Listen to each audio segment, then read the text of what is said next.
Good kill, good kill. Hey, good kill.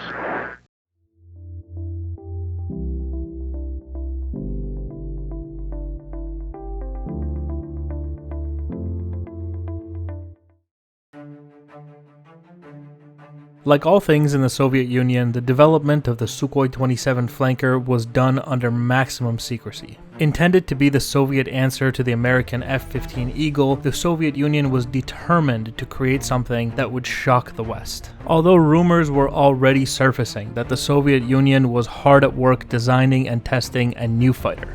The first official acknowledgement of this fighter's existence came in the summer of 1985. On Soviet television at the time was a documentary about Pavel Sukhoi, a Soviet aerospace engineer and aircraft designer, most notably known as the founder of the Sukhoi Design Bureau.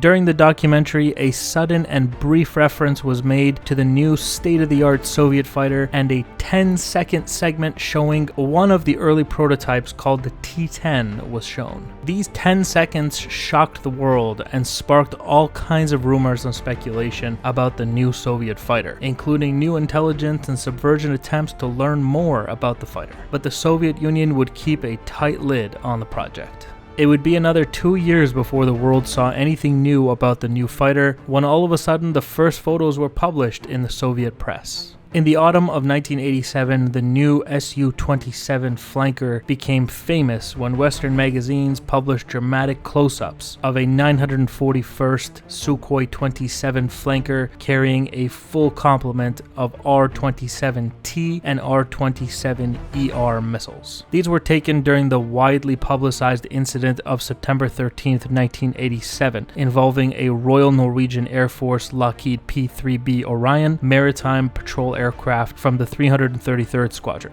The incident takes place 170 miles southeast of Norway and is approximately 55 miles from the nearest Soviet territory. There exist different rumors about what the Norwegian P-3B Orion was doing there that day. Some say it was shadowing a group of Soviet Navy ships in the Barents Sea. This is fairly common practice, and Soviet fighters would intercept them, at which point NATO aircraft would often take this opportunity to take pictures of the Soviet fighters. But the most commonly accepted theory about what the Orion was doing that day is that it was giving chase to a Russian A-50 AWACS aircraft operating over international waters. It is believed that the P-3 Orion was trying to prevent the AWACS from completing its mission. Whatever that mission may have been, we don't know. That information has never been revealed publicly. On this occasion, the Soviet fighter in the airspace to intercept any NATO aircraft was the new Sukhoi-27 flanker. The Soviets quickly had their new Sukhoi-27 flanker spring into action, ordering the flanker to conduct a, quote, practice intercept. Trying to get the flanker out in front as the Soviet fighter moved in close, the Orion reduced speed by extending the gear and moved to position his aircraft directly above the Sukhoi-27. However, having never encountered a Sukhoi-27 before and not knowing the capabilities of the new Soviet fighter, he was unaware of the flanker's low-speed handling capabilities. And as the Sukhoi-27 slowed down as well to keep formation, the Norwegian crew briefly lost sight of it.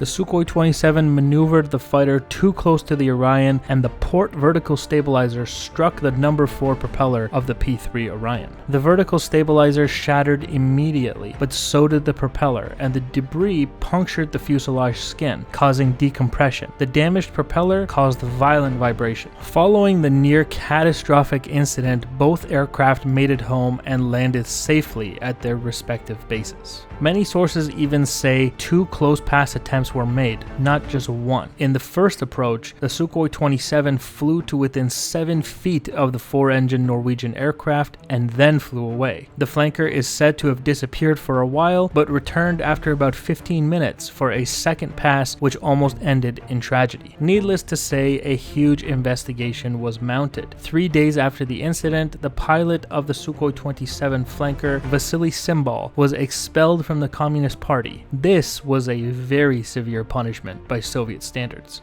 But it was quickly realized that to enforce consequences on Vasily Simbal was to admit fault for the incident. So the next day, he was quickly reinstated to the Communist Party. But this was not enough. To further drive home the point that it was not the fault of the Su-27 pilot, and by extension the Soviet Union, Vasily Simbal was awarded the Order of the Red Star and transferred to another unit based in Rostov. In other words, he was kicked upstairs. But even after all of this drama, the Soviet Union did officially apologize for the incident. However, the report of the Soviet Accident Investigation Board stated explicitly that both pilots were at fault, a point debated by the Norwegian Ministry of Defense. You may find it interesting to know that the specific Su-27 flanker from the incident was named 36 Red, due to the markings on the side of the aircraft. This famous Su-27 did gain special markings. One of the 5 kill stars painted on the side of the nose has the silhouette of a P-3 Orion.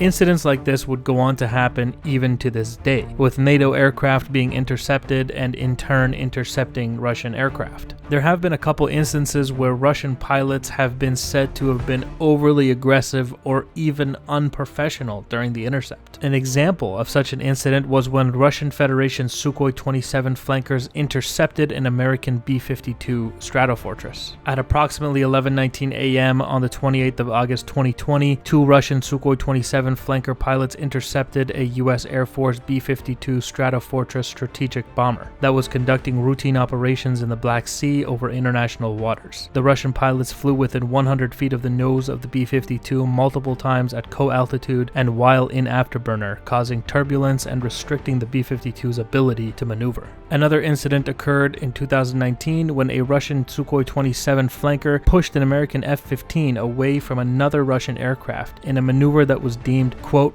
overly aggressive. Others saw the move as, quote, just and befitting. In conclusion, these intercepts happen to this day by Russian aircraft intercepting NATO aircraft and NATO aircraft intercepting Russian aircraft. Oftentimes, these displays of bravado narrowly avoid disaster.